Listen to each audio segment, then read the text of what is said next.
Sa ilalim ng malawak at makulay na langit, naroon ang batang si Kiro. Namamangha siya sa ganda ng mga bituin na tila mga pinturang ikinalat sa gabi. Seryoso siyang nagbibilang gamit ang kanyang mga daliri.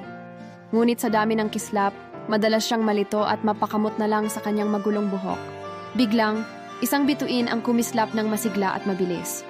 Napangiti si Kiro dahil alam niyang sa gabing ito, hindi siya nag-iisa.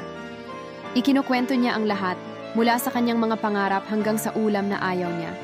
Para kay Kiro, ang langit ang kanyang pinakamatalik na kalaro.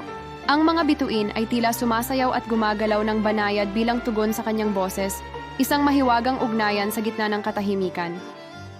Ngunit biglang dumating ang makapal at madidilim na ulap. Unti-unting nabura ang ningning at nabalot ng dilim ang buong paligid. Hindi siya natinag o pumasok sa loob. Nanatili siyang naghihintay ng may pasensya habang humihihip ang malamig na hangin ng gabi.